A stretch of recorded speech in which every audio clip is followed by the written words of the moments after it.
Hey, congratulations on Found on NBC. This is one of my newest favorite shows, I have to admit.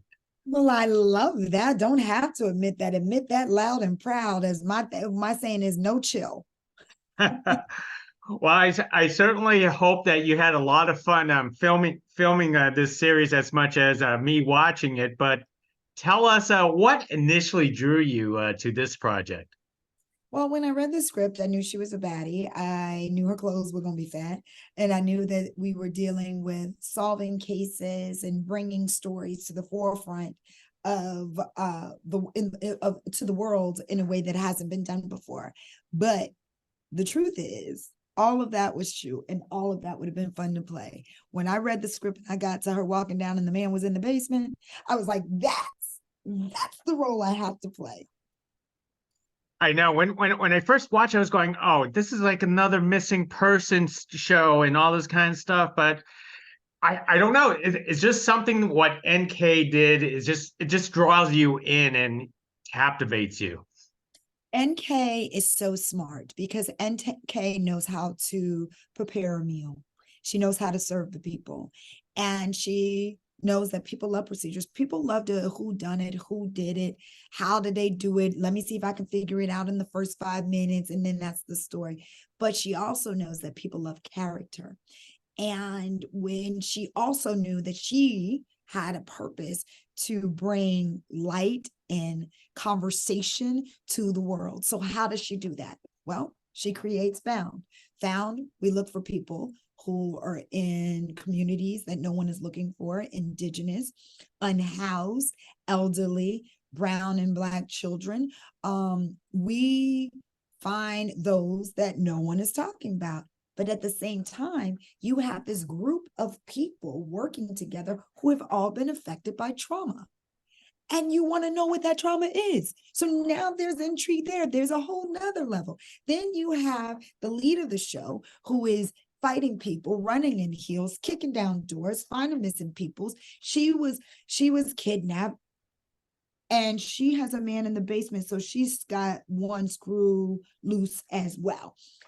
How do you serve all of that up on one table? Only NK can.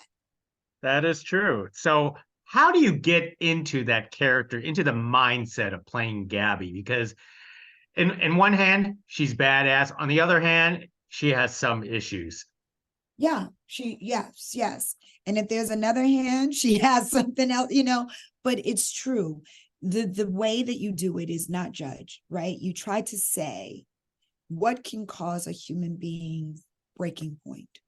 What can cause a human being to reach a level where they feel like their only choice is ... For Gabby, it was, how did bringing her in the basement be her only option?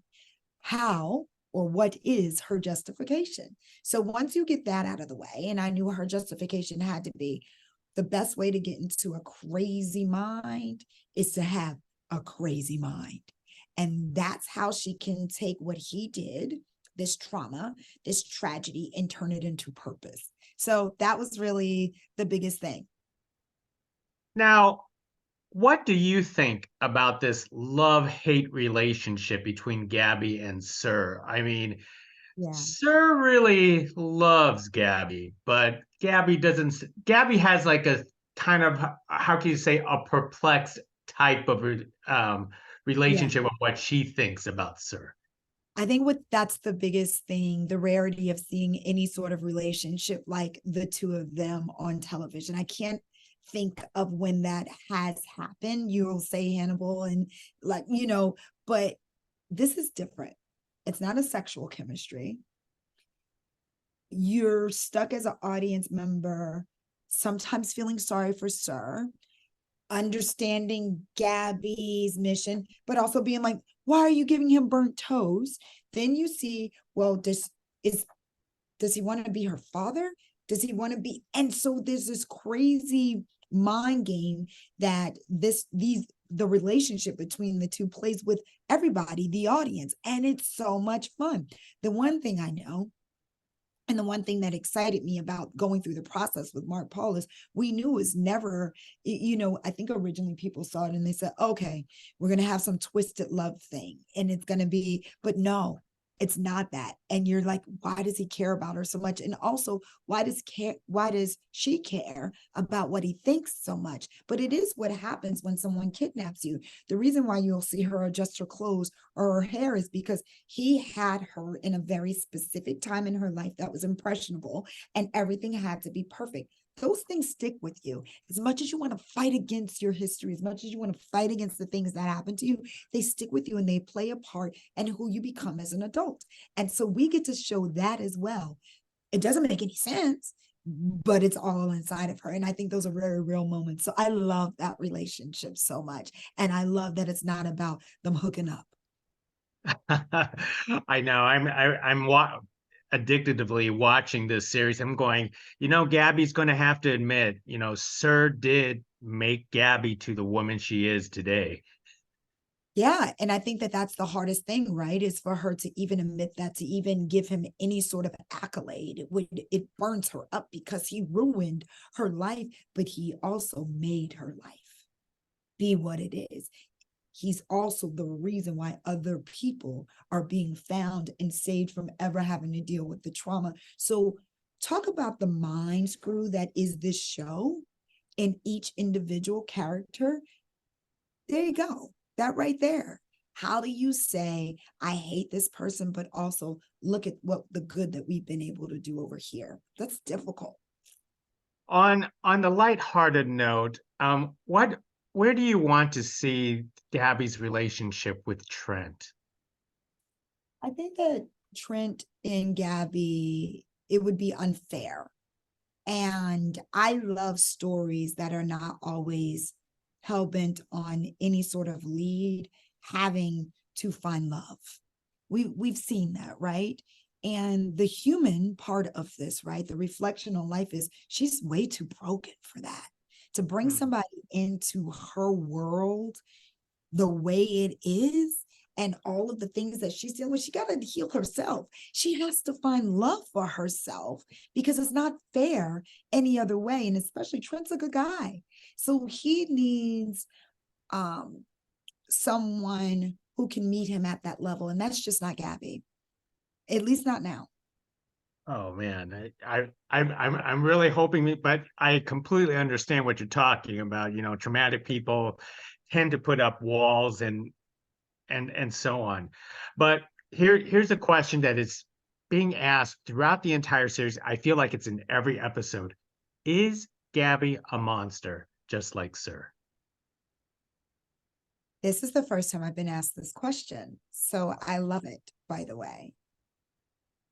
I think in many ways, of course, right? Because a monster created a monster. Everything she learned and how to even have the capacity to capture someone and hold them prisoner is all because of Sir's teachings and what she saw growing up. So I would say it's hard for me to use the definition monster, but I will say, is she broken like Sir? Yeah. Yeah, she is. But I get how she wants to not be that broken person and how every time she saves someone, she's one step closer to healing. And I think there is that part of her that knows she needs to really get to the healing. That is true. That is true.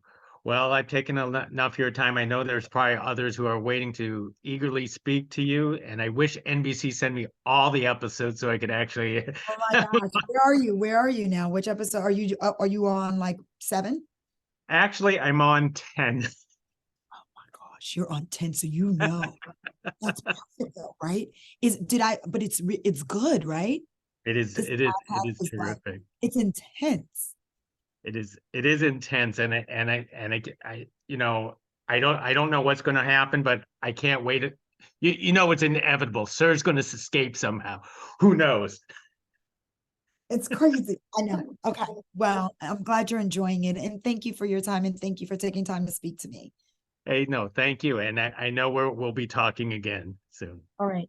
Bye.